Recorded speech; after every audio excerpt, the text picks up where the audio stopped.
के लोग जब निकले होंगे अम्बेडकर नगर से, तो आपने देखा वो पुल जो समाजवादियों की सरकार में बना था और वो पावर प्लांट जिससे उत्तर प्रदेश को बिजली मिल रही है। आज भी मैं कहना चाहता हूं पत्रकार साथियों के सामने, जो उत्तर प्रदेश में बिजली उपलब्ध है और जो इंफ्रास्ट्रक्चर समाजवादियों की सरकार में बना था, उसी कारण आज बिजली उपलब्ध हो पा रही है। वरना भारतीय जनता पार्टी ने अभी तक 1 यूनिट बिजली बनाने का कारखाना नहीं लगाया। जो कुछ है वही समाजवादियों की सरकार का। इसलिए बहुत सारे काम हम गिना सकते हैं। मुझे खुशी है इस बात की कि हमारे नौजवान, हमारे लोहिया वाहिनी के और पूरे उत्तर प्रदेश के कई हिस्सों के नौजवान जो चल कर के आए हैं, मैं उनको बधाई देता हूँ, शुभकामनाएं देता हूँ।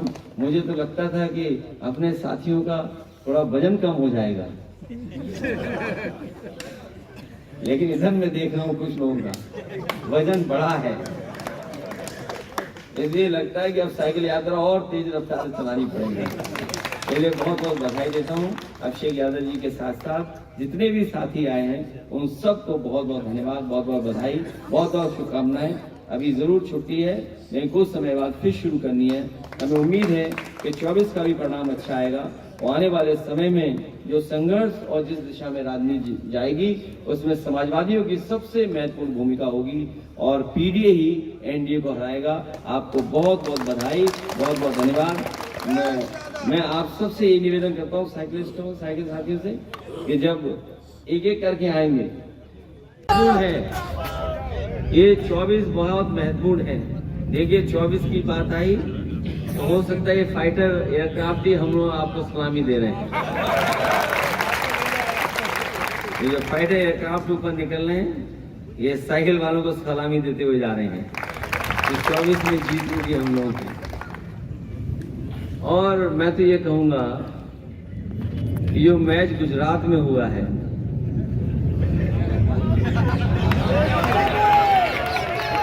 अगर ये स्टेडियम लखनऊ में हुआ होता और उन्हें आशीर्वाद बहुतों का मिलता, टीम को आशीर्वाद एक तो भगवान विष्णु का मिलता क्योंकि कान्हा नाम से है वो स्टेडियम। बीजेपी वालों पे रहा नहीं गया, उन्होंने अटल बिहारी वाजपेयी जी के नाम पे कर दिया। अगर वहां पर मैच होता तो भगवान के साथ साथ अटल बिहारी वाजपेयी जी का भी आशीर्वाद मिलता और इंडिया जीत गई होती। अब सुनने में आ रहा है कि वहां की पिच भी गड़बड़ थी और जो लोगों की तैयारी थी वो तैयारी आधी अधूरी रह गई। इसलिए कभी कभी समय बताता है कि अब समय उनका नहीं है, समय दूसरे लोगों का आने वाला है। जहां तक सैफी का सवाल है, मैं आप सबको बधाई देता हूं कि नेताजी को कल हम लोग याद करेंगे। उनका जन्मदिन मनता है, मनता रहा, कल मनाएंगे। उससे पहले आपकी यात्रा सैफई में खत्म हो।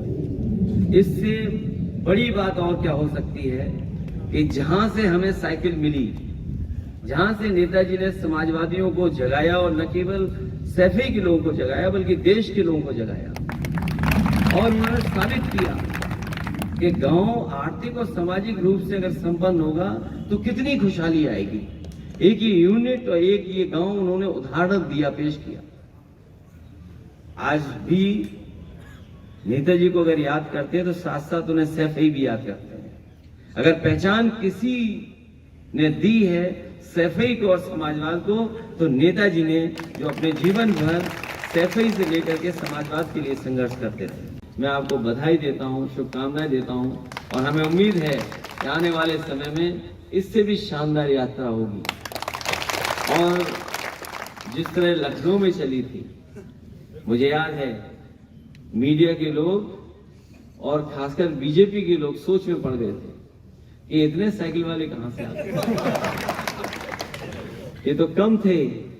लेकिन आने वाले समय में देखिएगा 24 के बाद, 24 में तो साइकिल चलेगी चलेगी, लेकिन 24 के बाद जो परिवर्तन दिखाई देगा वो अलग परिवर्तन होगा, बड़ा परिवर्तन होगा। जिस यात्रा को लेकर के चले हैं, पीडीए यात्रा, मैंने कई मौकों पर कहा है ये पीडीए ही है जो एनडीए को हराएगा, पीडीए ही है जो मुकाबला करेगा एनडीए का। और अब तो कई दल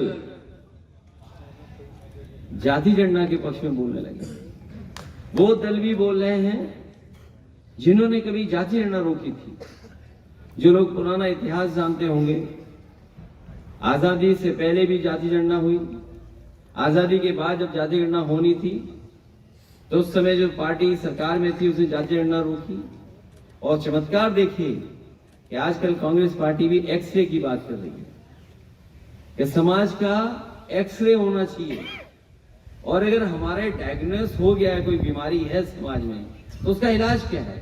इलाज पीडीए है, इलाज समाजवादी पार्टी करेगी। और हमें पूरा भरोसा है कि जब डायग्नोस हो गई यह चीज और समाज इस बात की मांग कर रहा है कि जाति गणना हो और आबादी के हिसाब से हक सम्मान मिले, हमें उम्मीद है कि जब कभी भी समाजवादी लोग सत्ता में आएंगे या सत्ता में सहयोग करेंगे, सबसे पहले प्राथमिकता पे अगर कोई समाजवादी पार्टी बात रखेगी तो जाति गणना, और बिना जाति गणना के सामाजिक न्याय संभव नहीं है।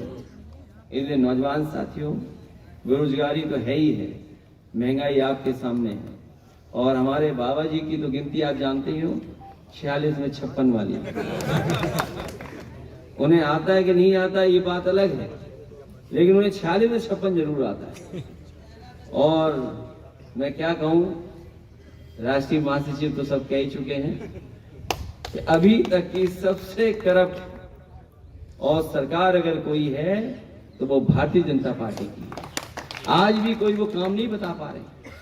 जो काम समाजवादियों ने किए थे वही काम दिखाई दे रहे हैं, चाहे वो डायल 100 हो, जो डायल 112 हो गया, चाहे वो एम्बुलेंस हो, चाहे बड़े बड़े अस्पताल जो बने थे, या जिस सड़क से जहां से आपने शुरू किया, ये पूर्वांचल के लोग जानते होंगे, या गाजीपुर के हमारे साथी जो बैठे हैं, आजमगढ़ के हैं और आसपास के लोग, वो जानते होंगे कि सोचो कितना समय लगता था लखनऊ राजधानी से गाजीपुर पहुंचने में और बलिया पहुंचने में, कितना समय लगता था। और अब जब चाहो तब लखनऊ आ जाओ, चाहो तो 2 बार चक्कर काट लो लखनऊ। ये आजमगढ़ वाले तो काट ही लेते हैं।